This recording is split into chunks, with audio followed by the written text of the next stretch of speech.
వాళ్ళని కూడా మనం అందులో కలుపుకోవాల్సిన అవసరం ఉంటుంది. తెలంగాణ ఉద్యమకారులు ఇవాళ 80-90% బయటనే ఉన్నారు, ఏ పార్టీలలో లేరు. అట్లాంటి వాళ్ళను తర్వాత 20 ఏళ్ల నుంచి సరెండర్ అయిన వాళ్ళు చాలా మంది ఇంకా శక్తి ఉన్నది, వాళ్ళకి ఏదైనా చేయాలని ఆలోచిస్తున్నారు, జంపన్న లాంటి వాళ్ళు. అట్లాంటి వాళ్ళని కలుపుకొని ఇప్పుడు వచ్చిన వాళ్ళు కూడా దానిలో భాగం కావాలి. ఒక ఒక ప్రణాళిక ప్రకటించాలి. కేవలం ఎలక్షన్లప్పుడు బూర్జువా పార్టీలే కాదు, వీళ్ళు కూడా ఎటువంటి మార్పుకు మేము శ్రీకారం చుడుతున్నాం అనేది చెప్పగలగాలి. ఇవాళ పరిస్థితిని వాళ్ళదైన పద్ధతిలో విశ్లేషించాలి. ఇదంతా చేస్తే తప్ప ఒక రాజకీయ పార్టీగా మనుగడ సాగించడం కష్టమవుతుంది. శరత్ గారు, విషయం ఏంటంటే యాక్చువల్లీ వాళ్ళు అడగకుండా, వాళ్ళ ఆలోచన సరళి ఏందో వాళ్ళు చెప్పకుండా, వాళ్ళ విధానం ఎట్లా ఉంటుంది, ఏ రకంగా వాళ్ళు ప్రభుత్వాన్ని చూస్తారు, అధికార పార్టీని చూస్తారు, ప్రతిపక్షాలను చూస్తారు, తర్వాత అంతంత మాత్రంగా ఉన్న కమ్యూనిస్టుల పట్ల వాళ్ళ వైఖరి ఏంది, తర్వాత రైటిస్టుల పట్ల వాళ్ళ వైఖరి ఏంది, తర్వాత సోషల్ గా ఈ రోజు జరుగుతున్న ఈ అప్హీవల్స్ ఉన్నాయి కదా, బీసీలు మాకు రాజ్యంలో అధికారం కల్పించాలి, మా ప్రాతినిధ్యం పెంచాలని అడుగుతున్న డిమాండ్స్ పట్ల వీళ్ళు వాళ్ళ అభిప్రాయాలు మొదట చెప్పాల్సి ఉంటుంది సార్. చెప్పిన తర్వాత ఎవరైనా మాలాంటి వాళ్ళము ఆలోచించి మీరు వెళ్తారా సిద్ధాంతకర్తగా, మీరు ఉంటారా సిద్ధాంతకర్తగా? సార్ ఇప్పుడు ఆ ప్రస్తావన తేవడం తప్పు సార్, ఎందుకంటే మీరు గతంలో పీడిఎస్యూ ఆర్ఎస్యూ సార్. ఓ ఆర్ఎస్యూ, ఓకే సార్. విషయం ఏంటంటే వాళ్ళతో చాలా విషయాలలో ఫైటింగ్ ఏబీపీ వర్సెస్ ఆర్ఎస్యూ యూనివర్సిటీలో గొడవ జరిగేదా? చాలా జరిగేది. ఏబీపీ వాళ్ళు చాలా సార్లు కొట్టినారు మమ్మల్ని. మీరు కొట్టలేదు, ఆర్ఎస్యూ కూడా కొడుతుండే కదా. తుక్కు కొట్టినారు మా వాళ్ళు కూడా పోయి. అది వేరు కానీ ఇప్పుడు అది ఆ పాత గాయాలు మారిపోయినా ఇప్పుడు వాటి గురించి ప్రస్తావించడం అర్థం లేదు. కొట్టడం వరకే ఉండాలి, లేకపోతే మర్డర్స్ కూడా అట్లా జరిగాయా? అంటే మీరున్న టైంలో అంటే మేము యూనివర్సిటీలో ఉన్నప్పుడే మురళి మీద అటాక్ జరిగింది. మా ఆర్ట్స్ కాలేజ్ దగ్గర హాస్టల్ దగ్గర జరిగిన ఇన్సిడెంట్ అక్కడే జరిగింది. మేము ఇప్పుడు I was part of the Osmania university.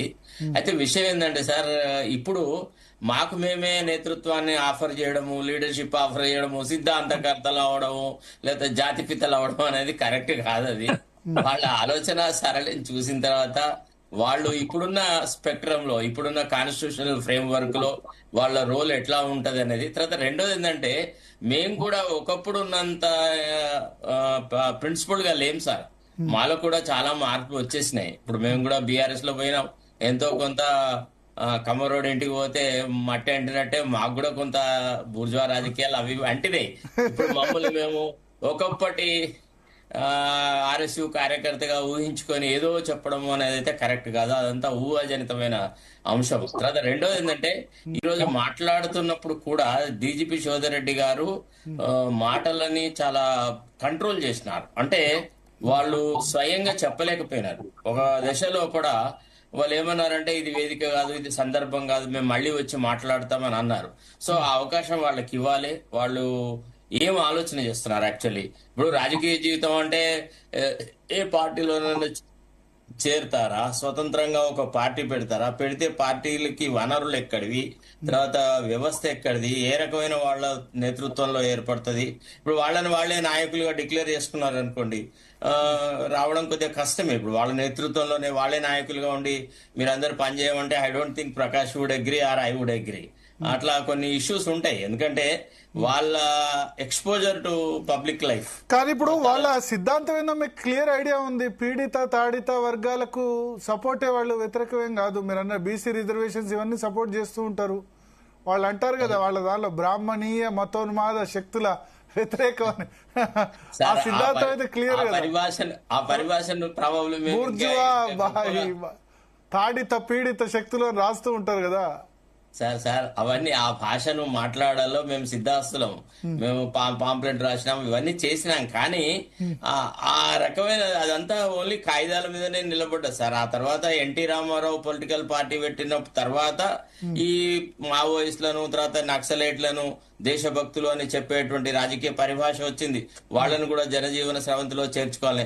అదే ఎన్టీ రామారావు మళ్ళా డీజీపీ కృష్ణమాచారి నేతృత్వంలో కూడా మొత్తం ఎక్కడ ఉంటే అక్కడ వాళ్ళని చంపాలన్నటువంటి ఒక వ్యవహారం తీసుకొచ్చినాడు. అంటే నేను అప్పుడు అక్కడ జర్నలిజం లో ఉన్నప్పుడు డీజీపీ గారు ఒక లిస్ట్ వర్కౌట్ చేసిన, అసలు యాక్చువల్లీ ఎంతమంది క్రియాశీలకంగా ఉన్న మావోయిస్టులు ఉన్నారు, ఇందులో ఎంతమందిని మనం ఎనిహిలేట్ చేయొచ్చని. ఆ ప్రకారంగా చాలా ఘోరంగా అంటే ఘోరంగా ఎన్కౌంటర్స్ చేసి చంపిన సందర్భాలు కూడా ఉన్నాయి. కాబట్టి ఇప్పుడు మారుతున్న పరిస్థితులలో వాళ్ళ ఆలోచన సరళి ఏది గ్రహించకుండా అప్పుడే ఆ, ఏదో ఒకటి ఊహించుకోవడం అయితే కరెక్ట్ కాదు. ఇప్పుడున్న సంక్లిష్ట పరిస్థితులలో కొంత క్లారిటీ ఉండాలి, పట్టు విడుపులు ఉండాలి. వాళ్ళు కూడా అంత రిజిడ్ గా మేం చెప్పిందే మీరు వినాలా అని దళాలలో చెప్పినట్టుగా ఈ ప్రజా జీవితంలో ఇప్పుడున్న కార్యకర్తలకు చెప్పే రోజులు కాదు. ఇప్పుడు కార్యకర్తలు అవసరమైతే నిలదీస్తారు, తర్వాత నాయకుడినే డౌన్ డౌన్ అని అక్కడే స్లోగన్స్ ఇస్తారు. మరి అక్కడ ఇట్లాంటి స్లోగన్లు గీగన్లు ఈ గిసెంట్ అనేది చాలా తక్కువ. కాబట్టి ఇది కొంత టైం పడుతుందని నా అభిప్రాయం సార్. ఇమీడియట్ గా అయితే కాదు. తర్వాత రెండోది ఏంటంటే ఇప్పుడు మాలాంటి వాళ్ళు నేనైనా ప్రకాష్ అయినా వచ్చి ఎవరైనా మిమ్మల్ని అడిగితే సిద్ధాంత పరంగా సార్ నేనంత పెద్ద నాయకుడి కాదు సార్. నన్ను సారూప్యత. అడుగుతారని నేనైతే ఊహించట్లేదు. కానీ ఒకటి లీగల్ గా ఏదైనా వ్యవహారాలు ఉంటే తర్వాత ఇతరత్రంగా ఉంటే డెఫినెట్లీ మేమేమి ఎవరికి భయపడము. వాళ్ళ ఆలోచన సరళితో ఏకీభవించిన వాళ్ళము. చాలా చిన్న ఫార్మాటివ్ ఇయర్స్ లోనే ఆ సిద్ధాంతాలను నమ్మిన వాళ్ళం. కాబట్టి డెఫినెట్ గా మేము వాళ్ళతో ఉంటాం. అయితే రెండోది ఏంటంటే సార్, ఇప్పుడు మనం ఇంకొక విషయం గ్రహించాల్సిందంటే ఎవరైనా ప్రకాష్ గారైనా నేనైనా ఎవరైనా కొంత నమ్మకం ఏర్పడే వరకు మేము ఇప్పుడు ఆల్రెడీ కొంత ప్రజా జీవితంలో ఒక కోణంలో ఉన్నాం. సో కాబట్టి దీన్ని ఇమీడియట్ గా వదిలేట్టి ఇంకెక్కడికో పోవాలంటే కూడా కష్టం. ఇప్పుడు ఎంత విభేదాలున్నా మోడీ గారి పరిపాలన పట్ల కానీ లేకపోతే ఇతరత్రమైన వ్యవహారాల మీద మేము చాలా పాజిటివ్ ఫ్రేమ్ ఆఫ్ మైండ్ తో ఉన్నాం. చాలా ఇప్పుడు నిన్నగాక మొన్న ఏఐ సమ్మిట్ లో కాంగ్రెస్ కార్యకర్తలు పోయి బనీళ్లతో పోయి చేసిన విధానాన్ని విమర్శించడం అంటే ఇట్లా డెమోక్రటిక్ రూల్ ఆఫ్ లా అనే దానికి కట్టుబడి ఉన్నాం. కాబట్టి ఇప్పుడు అప్పుడే మా ఆలోచన వాళ్ళతో పంచుకోవడం కరెక్ట్ కాదు. వాళ్ళ అభిప్రాయాలు చెప్పాలా. ముందు వాళ్ళ ఆలోచన సరళి ఏంది, ఏ రకంగా చేస్తారు, ఏం చేయదలుచుకున్నారు. అంటే వాళ్ళతో మీరు విభేదిస్తున్న అంశాలు ఏంది? ఒక్క నిమిషం భరత్ గారు, ఒక్క నిమిషం. ఇప్పుడు ఒకటి ఏంటంటే అంత ఈజీ కాదు. ఎందుకంటే ఈ తెలంగాణలో నక్సలైట్లు సేఫ్ జోన్ కి వెళ్లి 22 సంవత్సరాలు అయింది. 22 సంవత్సరాల నుంచి ఇక్కడ ప్రజల మీద వాళ్ళకి పట్టు లేదు. ఒక జనరేషన్ పోయింది, ఇంకో కొత్త జనరేషన్ వచ్చింది. వెంటనే ఇప్పుడు వాళ్ళ జెన్జీ మీద ఎవరికి పట్టులేదు. లేదు జెన్జీ జెన్జీ మీద ఎవరికి పట్టలేదు. వాళ్ళు అసలు పొలిటికల్ అఫిలియేటెడ్ లేరు. ఇప్పుడు ఇదే శాస్త్రులపల్లెలో మల్లారాజిరెడ్డి గారు మొదటిసారి విద్యార్థుల తరగతులు తీసుకున్నారు 78 కంటే ముందు. అల్లం నారాయణ గారు ఊరు కూడా అదే. అయితే ఇప్పుడు అటువంటి పరిస్థితి ఇప్పుడు ఉందా?